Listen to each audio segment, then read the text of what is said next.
Okay, hi everybody. I have a review today. It is a book review on Unhooked by Lisa Maxwell. I haven't done one of these in a really long time. I did do a graphic novel review for some Once Upon a Time ones, but this is the first time I've done a book review since before 2000, actually back in like 2010, I want to say. Alright, hold on, sorry. My camera won't. Alright, there we go.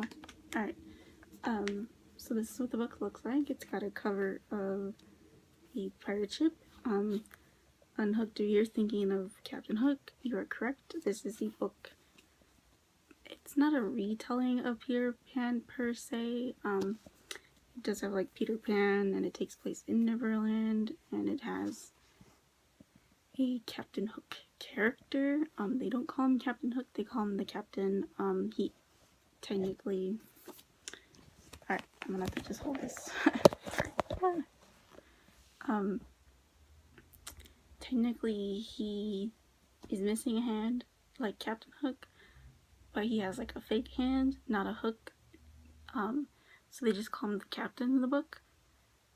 So, this story is about a girl named Gwendolyn Allister and her friend Olivia, and they go to London and they get captured by the Fae. In the book there's two Faes, there's the dark ones and the light ones. They get captured by the dark ones because Peter Pan wants to use Gwendolyn for her powers because she's like half Fae. And he wants to take them so he can take over and rule Neverland, kind of like in Once Upon a Time. If you're a fan of Once Upon a Time, you actually might really enjoy this book, particularly if you really liked the Neverland arc of Once Upon a Time, because in this story, much like in the show, Peter Pan is a villain. In this one though, it's you see like Peter Pan kind of, do some of the dirty work in a way. I want to say, like, he does kill people, which is very different than when, you usually see Peter Pan. What else? I thought it was a very good book. I really enjoyed it. I'm really glad I picked it up. I just saw this one day at Barnes & Noble, and I said, that looks interesting, because I've been reading a lot of like fairy tale retellings, or I guess that's the right word to say, recently, because I have been watching Once Upon a Time, and that's kind of been the thing I'm into right now. As I haven't done any reviews on the Lunar Chronicles. I'll probably just do a review on the whole series, but this is just one book, so there's no sequels. I thought Lisa Maxwell did a really good job. She was inspired, I guess, in her research. J.M. Barrie originally was going to have people, while you're in Neverland, start losing your memory of the life you lived to here in this world. I thought that was really interesting that she took that concept and used that in her book. And she does. Gwendolyn and Olivia were often, starting to forget what their lives were like here, as well as, the crew and the Lost Boys. They also forgot. I think the only people that knew about their life was Peter Pan and the captain. The captain's name is Rowan in this. So much like, obviously, in the play Peter Pan by Barrie, Hook's name is James Hook. In Once Upon a Time, Hook is Killian Jones. In this book, he is Rowan. I don't know if they gave him a last name in this. Let's see. I don't think they did. I didn't write that down. I know it's Rowan is his first name. I don't think he had a last name. But I just lost what I was saying. Oh, they remember because they like suck the souls out of people. that's totally different. Very, like, a very dark type of thing. That's crazy though. I wasn't expecting that when I started reading this book. Rowan does it because he wants to be the villain to Pan. That's why he took the mantle of Captain Hook. Because he is fighting Pan. He figured it all out, and that's why he did it. That's why he does it.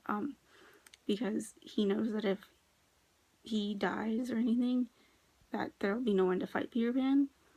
So that's why he does it. I really liked all this. Thought it was unique. That they do that in order to remember. Because she took that concept that Barry, I guess, had decided not to use, and really added more to it. The idea that, oh, well, you can remember if you start taking the lives of others. That was really unique. Very dark. A very, very dark turn for Peter Pan, or the Peter Pan story. I wasn't expecting that. Even darker than what they did on Once Upon a Time. So if you really liked Peter Pan as the villain, you really, really need to read this book. You will really enjoy it. Another thing is, I really enjoyed the character. This story is told from Gwendolyn's point of view. I thought she was a great protagonist. I thought she was very strong. I loved that for her. Her goal was to save her best friend. The person that, her only friend that she's ever had growing up, because her mom moves her so much. Because she is parfait, and, her mom's trying to protect her from being kidnapped by the fairies. In this version of Peter Pan, there are two different types of fairies. They're both, I want to say, not like what you think of when you think of fairies. They're more like their folklore and mythology part. Fairies traditionally are quite evil in a way, or quite dark. They're not like when you watch the Disney Peter Pan and you see Tinkerbell.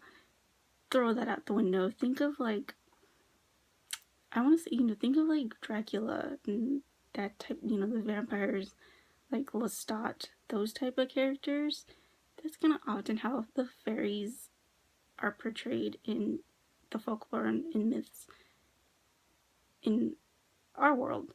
And that's kind of what Lisa Maxwell did in her book. I liked it because it is a more authentic portrayal of fairies, I want to say.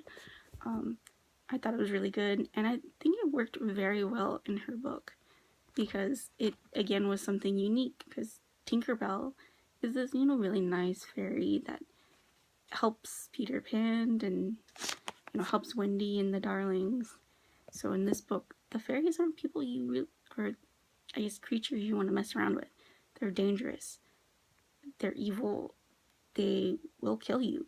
And I liked that twist on the book. Unfortunately, not unfortunately. Of course, in the end, Gwen does survive.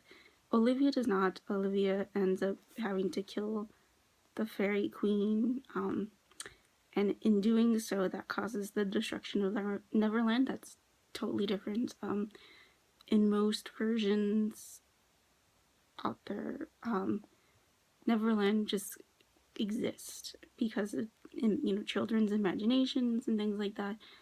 Neverland exists, but Lisa Maxwell decided to have it tied to one person, and that person, once she's dead, Neverland goes with her. That's something totally different. I think it also makes Neverland, in there you never grow up, so it makes it something that isn't forever, you know what I mean? Because, childhood isn't forever, right? So technically we all have to grow up at some point. So I really liked that. It was really, again, something unique, something that no one had ever done before. No one ever did a storyline like that where Neverland is gone, because at the end of the day, even on Once Upon a Time, Neverland is still there.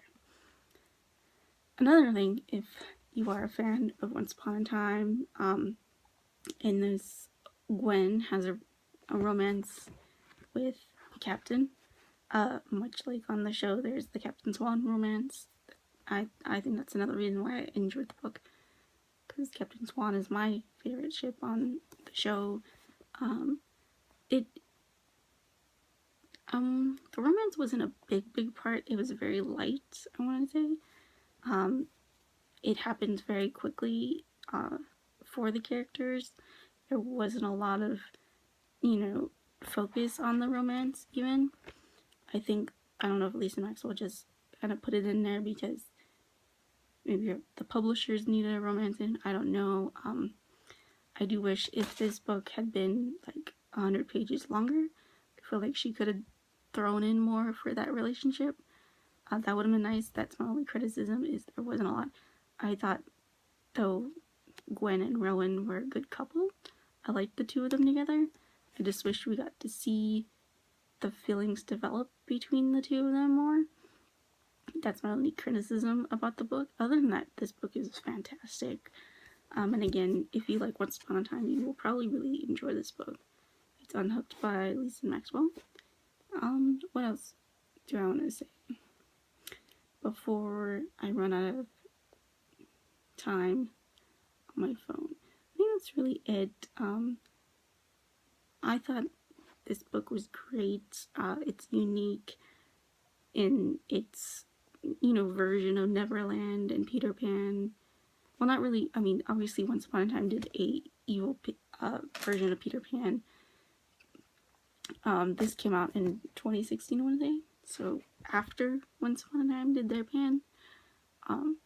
But, a lot of the things in the story were unique, other than Pan being a villain, which had been done before. And of course, the hero or the heroine falling in love with the Captain Hook character, that was also done before. So there was only really two things that weren't that unique. But other than that, everything else was unique. It, was a much darker twist on the story of Peter Pan.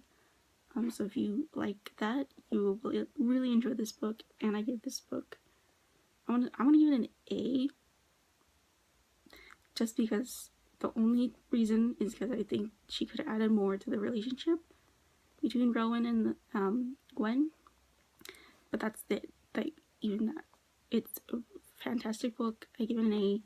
I think you guys should all pick it up if you can. Check out your Barnes & Noble, maybe your local bookstore, and see if they have it available. If not, probably on Amazon, or your library might have it too. It's worth the read. And I'll see you in the next video. Bye!